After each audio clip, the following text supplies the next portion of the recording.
সান্ডা, আপনারা স্ক্রিনে দেখতে পাচ্ছেন যে সান্ডা কেন ভাইরাল। সান্ডা কিসের জন্য ভাইরাল হবে, এর মূল কারণ কি? কোনো কিছুই নাই, কারণ ছাড়া কিসের জন্য সান্ডা ভাইরাল হলো। এর মূল কারণ আমি আপনাদেরকে অবশ্যই জানিয়ে দেব যে কি জন্য সান্ডা ভাইরাল হলো এবং এর আসল কারণ কি। এর আসল কারণ হচ্ছে যে সান্ডা ভাইরাল হওয়ার পিছনে কয়েকটা কারণ রয়েছে। তার মধ্যে এখন বর্তমানে দেখা যাচ্ছে যে নেটিজেনরা যে ফেসবুকে পোস্ট করতেছে, গত 3 দিন ধরে ফেসবুক পোস্টের ভিতরে দেখা যাচ্ছে 3টা পোস্টের ভিতরে 2টা পোস্টই দেখা যাচ্ছে সান্ডার সম্পর্কে। কেউ বলতেছে এই মিম সান্ডা চলে আসছে, মিমকে সান্ডার গোস্ত দিই। সেই শেষ পরিসর কথা হচ্ছে তাহলে সান্ডা ভাইরাল হলো কোন জায়গা থেকে? সান্ডা ভাইরাল হওয়ার মূল কারণ হচ্ছে যে বর্তমান আমাদের যারা যে রেমিটেন্স শ্রমিক যারা আছে, অর্থাৎ প্রবাসে যারা থাকে, এই প্রবাসীরা যারা দুবাইতে আছে অর্থাৎ অথবা সৌদি আরবে আছে, মরু অঞ্চলের মধ্যে যারা থাকে, তারা এই সান্ডার বিষয়টা নেটিজেনদের মাধ্যমে নেটিজেনদের কাছে দিয়েই ভাইরাল করেছে। দেখা যাচ্ছে যে সান্ডা হচ্ছে অত্যন্ত শুকনা জায়গার প্রাণী। এটা হচ্ছে মরু অঞ্চলে বসবাস করে থাকে। বিশেষ করে এটা দেখা যায় সৌদি আরব, আরব আমিরাত, কুয়েত এবং দুবাই, এই মরু অঞ্চলগুলোতে। এই সান্ডা সাধারণত খাবার খেয়ে থাকে ঘাস, খড়কুটা, এইগুলা সান্ডার খাবার হয়ে থাকে। তো কথা হচ্ছে যে সান্ডা ভাইরাল কেন? এই কারণ হচ্ছে যে সান্ডা ওই মরুভূমির প্রবাসী যারা আছে তারা এই সান্ডা নিয়ে ভিডিও করতেছে এবং বলতেছে যদি আজকে সান্ডা ধরে নিয়ে যাইতে না পারি তাহলে চাকরি থাকবে না। কপিল বলছে সান্ডা ধরে নিয়ে যাওয়ার জন্য, এবং আবার কেউ বলতেছে সান্ডা যদি না ধরতে পারি তাহলে আমার ভিসা বাতিল হয়ে যাবে।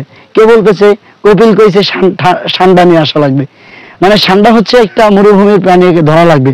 এর দ্বারা বর্তমানে প্রবাস জীবনে যারা আছে তারা এটাই বলতে চাচ্ছে যে তাদের কতটা পারিশ্রমিক করে প্রবাস জীবনকে পাড়ি দেওয়া লাগে এবং কতটা পরিশ্রমের মাধ্যমে প্রবাস জীবনকে পাড়ি দিয়ে তাদের মূল স্থানে, মূল গন্তব্যে যাওয়া লাগে।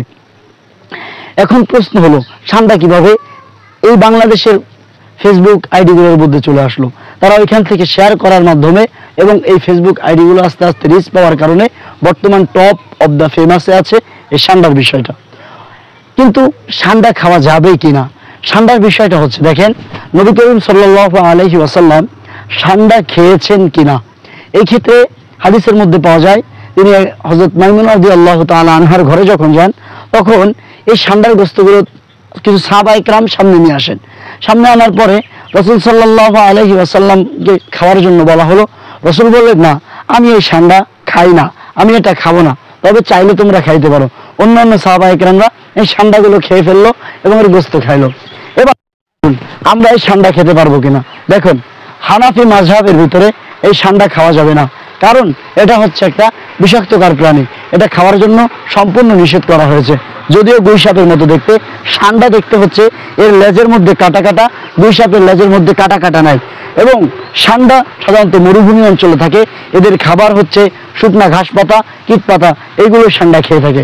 আর এই সান্ডা থেকে গুইসাপ একটু ব্যতিক্রম, দেখতে উভয়টা একই রকম, কিন্তু সান্ডা হানাফি মাযহাবের মধ্যে খাওয়া যাবে না। রাসূল সাল্লাল্লাহু আলাইহি ওয়াসাল্লাম এইটা খায় নাই। তবে কারো যদি রুচিতে মনে হয় যে এত মাছ মাংস এত খাবার থাকতে সান্ডা খাবে, সেক্ষেত্রে সে খাইতে পারে, তার জন্য এটা নিয়ে কোনো বাধা নাই।